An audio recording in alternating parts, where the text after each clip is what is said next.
BJP के अंदर जबरदस्त खेला है। कभी ये वाले व्यक्ति दांव चलते हैं, फिर दूसरे वाले, फिर ये वाले और फिर ये वाले। यानी एक तरफ जब मोदी शाह की तरफ से कोई दांव चला जाता है, उनके गुट की तरफ से कुछ किया जाता है, तो उसको जवाब देने के लिए योगी आदित्यनाथ के गुट की तरफ से भी दांव चल दिया जाता है। पिछले एक बरस से यही हो रहा है, लेकिन 17 सितंबर की तारीख निकलने के बाद इसकी तादाद बढ़ चुकी है।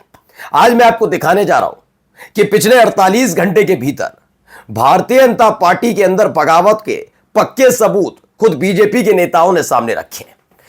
जिस तरीके से एक के बाद एक कदम योगी आदित्यनाथ यानी कि उत्तर प्रदेश के मुख्यमंत्री ने उठाए हैं, उससे साफ जाहिर होते हैं कि बारी इस बार योगी आदित्यनाथ की थी, क्योंकि उससे पहले जो मोदी शाह के करीबी नेता हैं, उन्होंने कुछ ऐसे किया या करा था जिससे साफ जाहिर हो रहा था कि योगी आदित्यनाथ को घेरने की कोशिश हो रही है। लेकिन इस बार योगी आदित्यनाथ ने 48 घंटे में दो बड़े कदम उठाकर किसी और को नहीं बल्कि पहले शाह और बाद में मोदी दोनों को चुनौती दे डाली है। क्या आज एक एक खबर आपको दिखाने जा रहा हूं।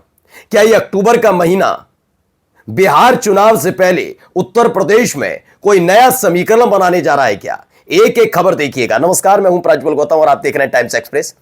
हमने आपको एक खबर दिखाई थी, जोहो मेल पर अमित शाह स्विच करते हैं जीमेल छोड़कर।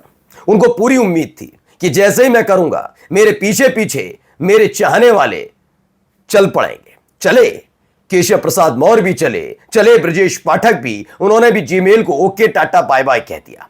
लेकिन योगी आदित्यनाथ ने ये जहमत उठाई ही नहीं, उन्होंने कोशिश ही नहीं की, उन्होंने प्रयास ही नहीं किया कि ये सब कर लेना चाहिए। हुआ क्या?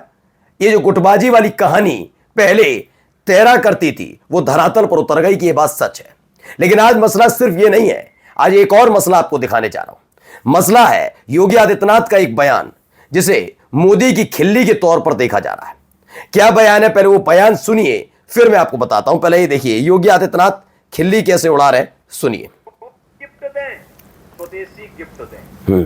ऐसा नहीं होना चाहिए कि रवि किशन स्वदेशी की बात करें और घड़ी विदेशी पहने।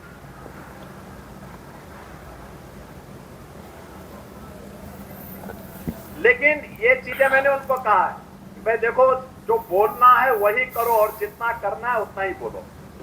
तो ये सारी चीजें आज मैं आप सबसे कहूंगा कि हम जो भी गिफ्ट दें वह स्वदेशी दें, जो भी गिफ्ट। तो अब बात हो रही थी स्वदेशी की। वैसे तो ये स्वदेशी वाला राग आप साल 2014 से लगातार सुन रहे हैं।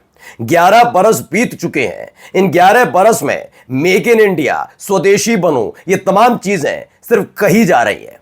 खुद सरकार जब इसे स्वीकार नहीं करती, सरकार के जो तमाम प्रतिनिधि हैं उसे स्वीकार नहीं करते, जब देश के प्रधानमंत्री इसे पूरी तरह स्वीकार नहीं करते, तो देश की जनता कैसे स्वीकार करेगी? हां, मैं आज पूरी जिम्मेदारी के साथ कह रहा हूं, हिंदू हो, मुस्लिम हो, सिख हो, ईसाई हो, सवर्ण जाति से आता हो या निचली जाति से या पिछड़ी जाति से, हर एक ने इस देश के सम्मान पर जब जब बात आई तब तब आगे आकर अपना सब कुछ न्योछावर किया है।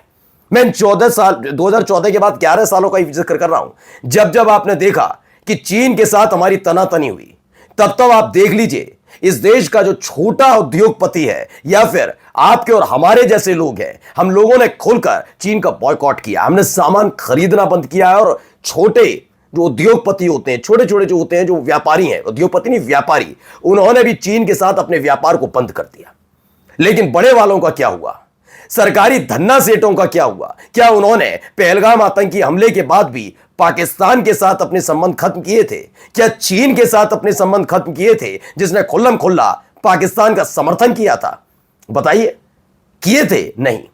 हाँ, अचानक से चीन वाली बात कैसे खत्म हुई और क्यों आजकल स्वदेशी का राग अलाप रहे हैं, वो आपको दिखाऊंगा। लेकिन पहले इस खबर को समझ लेते हैं जरूर स्वदेशी को लेकर, क्योंकि इससे पहले जीएसटी को लेकर सबको उतार दिया कि जीएसटी एक तो इनकी खुद की गलती थी, और उसके बाद जीएसटी कम कर दी तो अपने ही पीठ थपथपा रहे थे कि देखो कितने महान है मोदी जी, कि जनता पर बोझ पड़ रहा था तो जीएसटी कम करके राहत थी। मुख्यमंत्री उतर गए, ये भी उतरे थे, खुद ही योगी आदित्यनाथ, रवि किशन, सारे सांसद मंत्री सब उतार दिए मुख्यमंत्री की गुणगान करो, साहब खुश है, जीएसटी कम कर दी, खुश हो।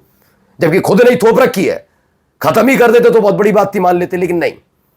चुनाव करीब है, ऐसे कैसे हो जाएगा? तो कम कर दी गई और फिर उसका गुणगान वो भी अपने ऊपर ही ले लिया। यह नहीं बताया कि 8-9 साल तक इतनी भारी भरकम जीएसटी वसूली भी किसने।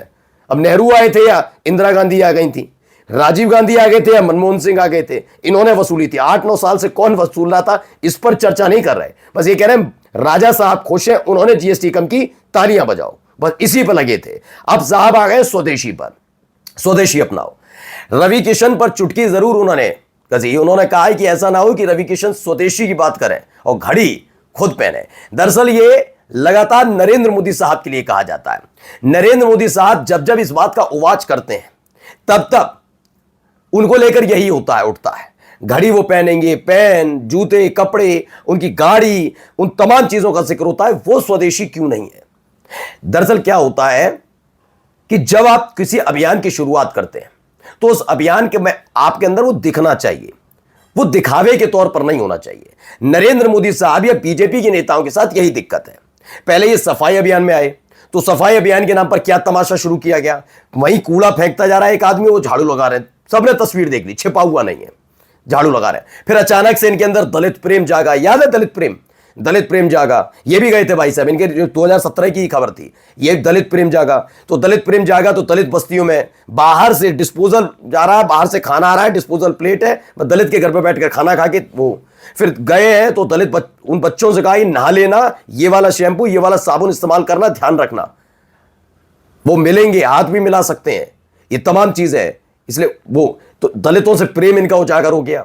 ये यही करते हैं, इन्हें किसी से प्रेम नहीं, सत्ता के अलावा।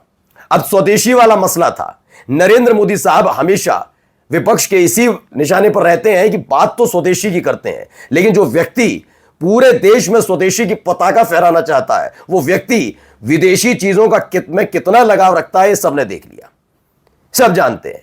इसलिए तंज इधर था और खेल कहीं और था।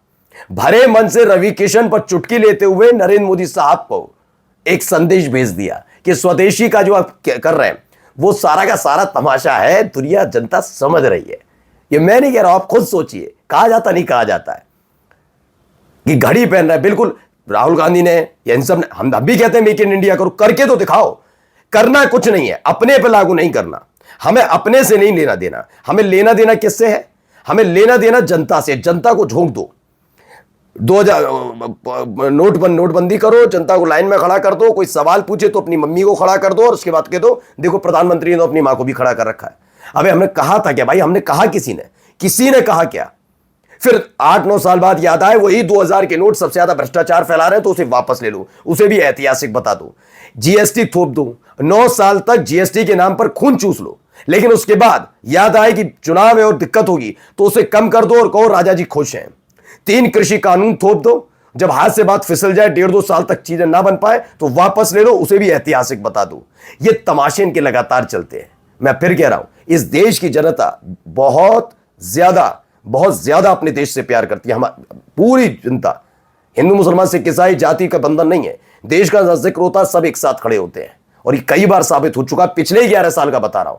लेकिन सवाल यह है कि सरकार के कारिंदे, सरकार के करीबी धन्ना सेठ, उन पर यह लागू क्यों नहीं होता? उनसे क्यों नहीं कहा जाता कि बंद करो उनसे इनके साथ व्यापार, आओ बैठकर स्वदेशी खेलते, आओ? उनसे नहीं कहेंगे। नमस्कार।